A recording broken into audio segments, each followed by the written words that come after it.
Now I'm still looking at my vision. For thou art with me. Yeah. Are y'all following that? So I'm no longer looking at my distraction.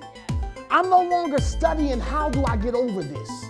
I'm no longer looking at it and saying, how do I get around this? I'm no longer looking at saying, do I deserve more? No. When I look at vision, I know I deserve more. When I look at vision, I know I'm greater than this. When I look at vision, you hear me? So I don't have to watch the steps I take. The vision tells me, lift your foot. Oh, y'all don't hear what I say. As long as I can see. And welcome back to the Backpack Preacher podcast with me, your friend Christian. It's so good to be back with you. And last week's podcast was so intense, talking about the leader, the life leader, the choices, the life of a leader. And I wanted to record again.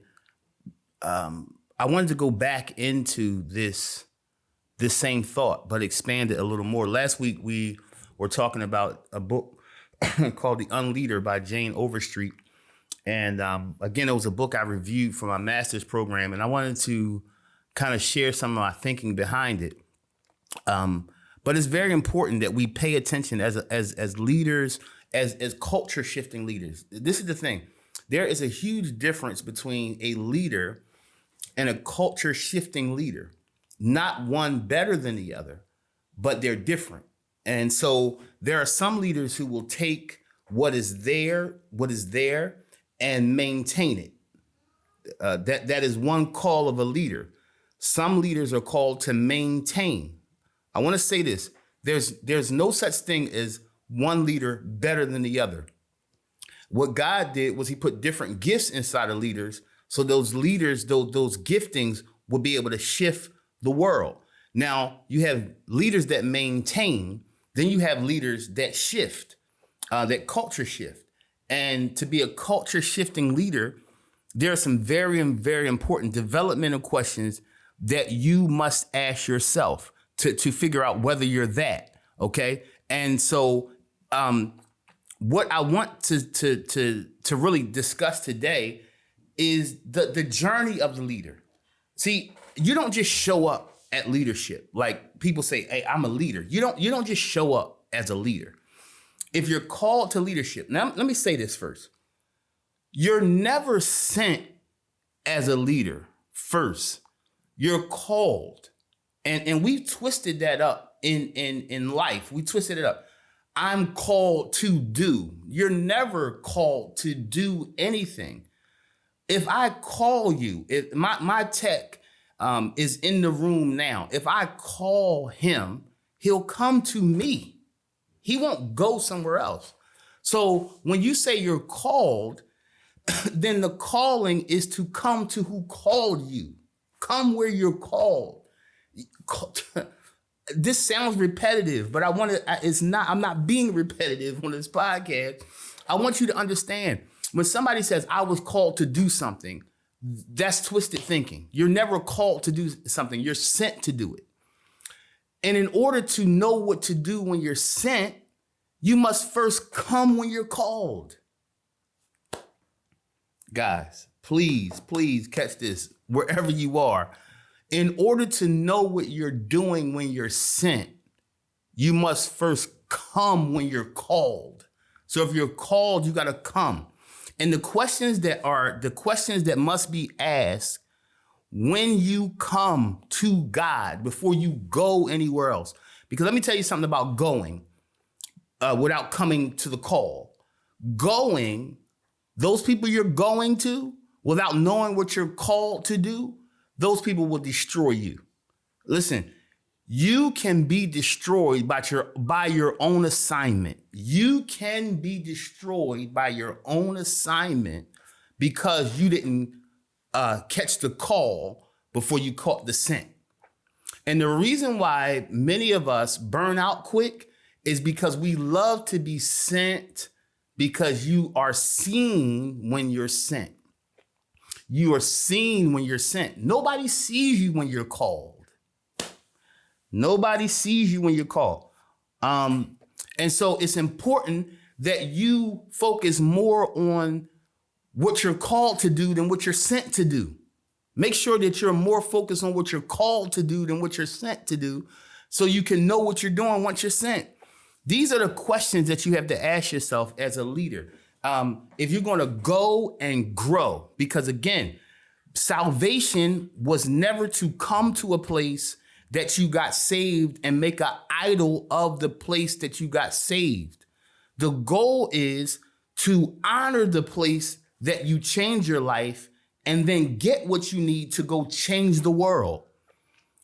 Do not make an idol out of where you changed.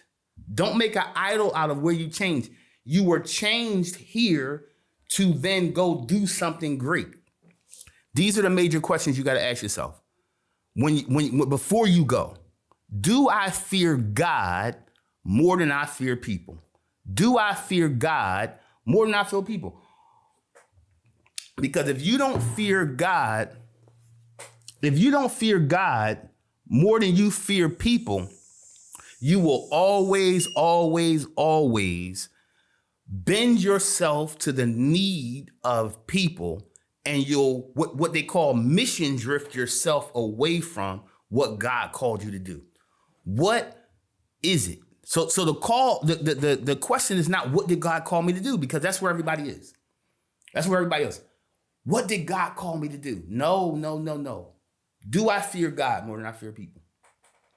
Before I find out what specifically I'm called to do and I'm called to God to learn and sent to do, before I learn any of that, do I fear God more than I fear people?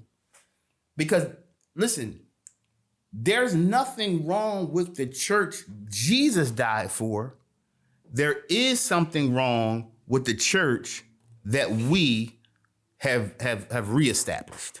Okay? So the question I have to ask is, because in our church, in our churches where we created, the people become the guide for what happens. And that's why we've been so caught up on the traditional things that we do, and we must do this and we have to do that, and we got to get this done and we got to do that.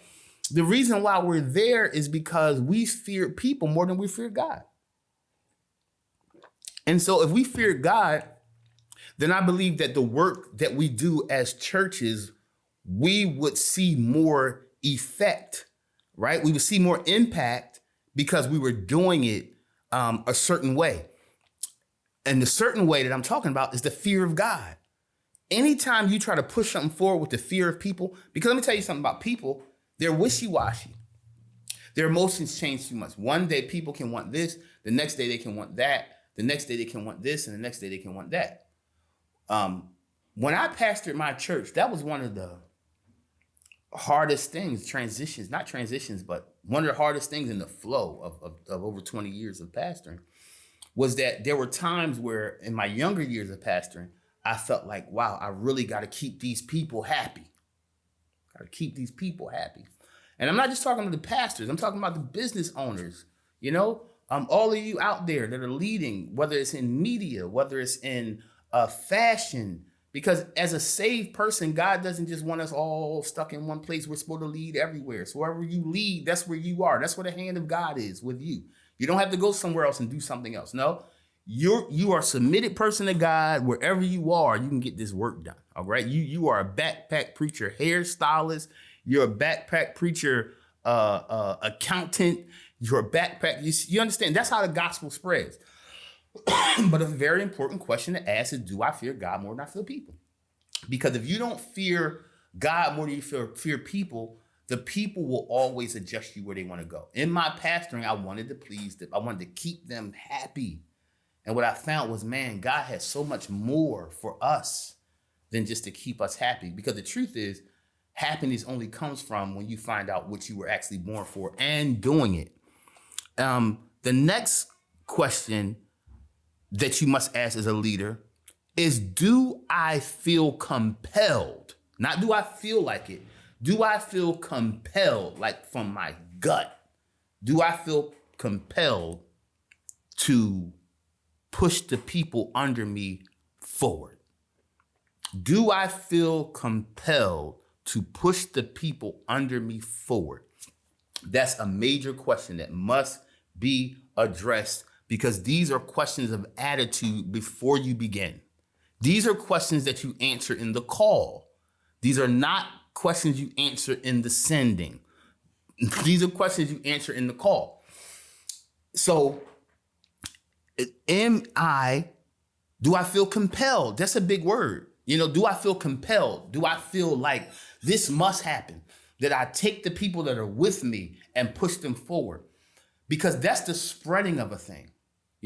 God gives us seed, right? The Bible says God gives seed to the sower, okay? So as a leader, you can't just want seed. No, seed means you'll take it, you'll grow it, you'll eat the fruit. Seed to the sower, the leader that's a sower. Yeah. If you're going to come to church and you're going to grow and go, it's because you realize the transfer of power into someone else, right? When I was one of my favorite, out of football and basketball, all these things, but one of my favorite sports to watch is track and field, and one of my favorite specific races to watch is the 4x4, 4x100 relay. And when they go around, everybody runs a quarter of the track fast as they can. And when you run 1, 2, 3, boom, you dip back, you get the stick, keep on going. Nobody can finish that race on their own. Sometimes the strongest runner is the anchor. But do you know the anchor has to wait for that baton to switch 3 different times before it gets to them? So as fast and strong as that anchor is, their job is to win the race, but they can't even win the race unless the baton gets to them safely and carefully. Because if that baton gets dropped, it's a disqualification, even if you're in the lead. Oh man, that's major, guys. Let me say that again. In track and field and a relay race, even if you're in the lead, you will lose if you do not know how to hand the baton off safely and properly. Again, these are questions we must answer in the calling, not the sending. These are questions we got to answer before we get sent. Because once you get out there, man, you get in trouble and you get this place of burnout. This is the third question that's very important for us to ask. Is God's interest first? Okay, so the second question was, or the first question was, do I fear God more than I fear people? The next question is more personal, right? I have to check my own motives. What am I in this for? What am I doing this for? I think that if a lot of people ask that question, we would have less churches, we would have less ministries, and we would have more effective churches and effective ministries. It's not to say that these people weren't called to do something, but I don't think many of them, they just went. The Bible talks about they just went. God called me. These words, again, I'm going to end this podcast this way. The call is to come. The sending is to go. And there's some things that happen in the call. And this is why I retired. This is why I came outside of the 4 walls of the church, because I had to speak to more people about these principles, that we would have a much more effective kingdom movement if we ask questions of ourselves in the calling and not just going. If you're going to be an effective leader during this time and through this pandemic, and it's going to get worse, I'm not talking about the pandemic, but the effects of the pandemic, the financial, the hopelessness, the inward turmoil, the mental challenges. If we're going to lead as backpack preachers, and a backpack preacher ain't just me, a backpack preacher is somebody who will go anywhere and do anything God says, because that's what God needs. If you're going to be a part of the new wave of ministry that happens, that's touching the lives everywhere, it's going to be because you come to God before you go to his people. I love you guys. Great podcast. Thanks for hanging out with me today. We'll go deeper next week. We have 3 more very important questions that must be answered in this coming to God first, or calling to God before sending from God. And I want to go into that a little further next week. Again, visit my website, www.7crusade.org. 7crusade.org. Visit there. I have books there. We have just great information for you guys, for anyone who wants to partner with the things we're doing around the world through our international, through our Influence International organization, working with schools and programs. And we're in Kenya, we're in Guyana, and Southern Africa. Help us out, man. You know, this is a major work that God is doing around the world, and there's people that really need very small things change their life. Very small things change their life. You'll be amazed. One of my good brothers in Texas does ministry in Vietnam, missionary to Vietnam, and just a buffalo. You know, I was amazed. We were talking one time, and they were raising money to buy a water buffalo for families. And having a $400 water buffalo could change the eternal life of a family. It's things like that we don't even think of that are not very expensive. And to us in the United States, we need so much, but it's places around the world that need very small things that can change their entire future. And so visit our website, get to know us, check my books out. Thanks for hanging out, guys. Remember, the world needs us, and we are the generation to change the whole world. No fear, no shame, no compromise. Thanks for hanging out. Talk to you guys next week. Hey guys, thank you so much for investing your time in the Backpack Preacher podcast. You can subscribe to our podcast on Apple Podcasts, Google Podcasts, or Spotify Podcasts. You can also watch the re-air of our podcast on our YouTube station. One more thing, visit our website, www.7crusade.org. Again, www.7crusade.org. For our products, booking, or to support any of our world missions projects, visit our site today. Thank you so much for visiting with us. We'll see you all soon.